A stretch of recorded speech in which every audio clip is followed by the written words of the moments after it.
Magandang umaga mga kahuan, narito na ating ulat panahon ngayong araw sa Pilipinas. Ito ng ating update sa magiging tayo ng panahon sa susunod na 24 oras. Makikita natin dito sa ating latest satellite images itong mga makakapal na kaulapan na umiiral sa silangang bahagi ng Southern Luzon at Visayas ay ang patuloy na epekto ng shearline o yung salubungan ng mainit at malamig na hangin. Dahil sa epekto ng shearline, asahan natin yung mga kaulapan at mga pag-ulan sa malaking bahagi ng Kabikulan at itong eastern portions ng Visayas.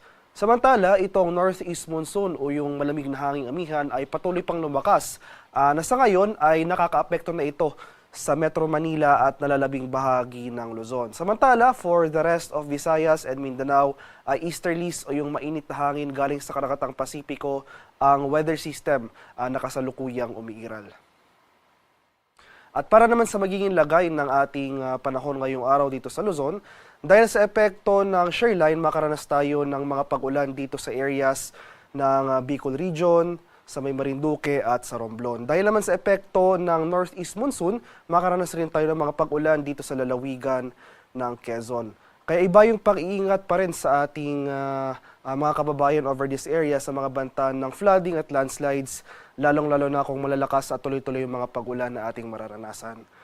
For Metro Manila and the rest of Luzon, generally fair weather ang inaasahan ngayong araw, pero nandyan pa rin yung mga tsansa ng light rains o yung mga mahihinang pag-ulan na dulot ng ating hanging amihan. Sa areas naman ng Palawan, Visayas at sa Mindanao, itong area pa rin ng Eastern Visayas makakaranas sa mga pag-ulan ngayong araw, maulap na kalangitan at mga kalat-kalat na pag-ulan at thunderstorms dahil pa rin sa epekto ng shearline.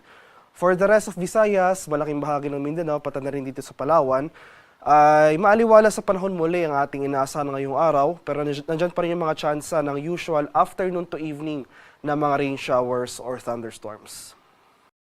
Sa kalagayan naman ating karagatan, walang gale warning na nakataas, pero iba yung pag-iingat pa rin sa ating mga kababayan na maglalayag, especially dito sa seaboards ng Northern Luzon dahil posible pa rin tayo makaranas dyan ng katamtaman hanggang sa maalong karagatan. Para naman sa ating weather outlook sa mga susunod na araw, bukas araw ng Linggo hanggang sa Lunes, itong silang bahagi ng Luzon at Visayas, magpapatuloy yung mga pag-ulan, dulot pa rin yan ng epekto ng northeast monsoon at ng shearline. So, posible pa rin yung mga pag-ulan, especially dito sa mga rehiyon ng Cagayan Valley, sa mga lalawigan rin ng Aurora, Quezon, dito sa Bicol Region, pati na rin dito sa Eastern Visayas. So itong Bicol Region at Eastern Visayas, asahan natin yung mga pag-ulan na ito associated sa shearline.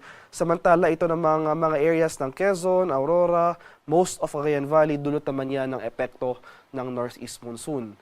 Simula rin bukas ay magpapatuloy o magsisimula na rin yung mga pag-ulan na dulot ng easterlies sa silangang bahagi ng Mindanao, especially sa May Caraga at Davao Region, dulot naman yan na epekto ng easterlies. So, inasan pa rin natin, no? So, starting tomorrow until Monday, magpapatuloy yung paglakas ng surge ng ating northeast monsoon. So, inasahan natin possible mamayang hapon or bukas ng madaling araw ay mag-issue na tayo ng gale warning dito sa ilang seaboards ng extreme northern Luzon in anticipation sa mga matataas na alon na dulot ng malakas na bugso ng ating northeast monsoon. Pagsapit naman sa araw ng Martes hanggang sa Miyerkules, inasahan natin na mag-shift northward or tataas yung axis ng ating shearline, kakibat nito ang bahagyang paghina ng ating northeast monsoon.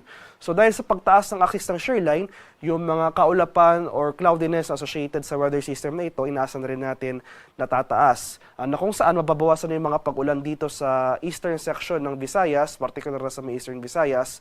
Pero itong eastern section ng Luzon, magpapatuloy pa rin yung mga pag-ulan na dulot ng ating shearline as well as yung northeast monsoon. So dahil sa epekto ng shearline, makaranas na rin tayo ng mga pag-ulan sa malaking bahagi ng Cordillera, magpapatuloy yung mga pag-ulan sa malaking bahagi ng mainland Cagayan Valley, sa may Aurora, sa may Quezon, pati na rin dito sa Bicol Region area. Starting from Tuesday to Wednesday, itong southern portion na rin ng Mindanao ay makakaranas ng mga pag-ulan na dulot ng Intertropical Convergence Zone or ITCZ. Ito naman yung salubungan ng hangin mula sa northern and southern hemisphere. So sa mga rehiyon yan ng Davao Region, Soxargen, Barm at Zamboanga Peninsula. So from Tuesday to Wednesday, asahan natin posible na tayong makaranas ng mga kaulapan at mga kalat-kalat na pag-ulan at thunderstorms sa dulot ng ITCZ. At sa kasalukuyan, wala pa rin tayong minomonitor na low pressure area at nananatiling maliit yung tsansa na magkaroon tayo ng bagyo within the Philippine Area of Responsibility sa mga susunod na araw.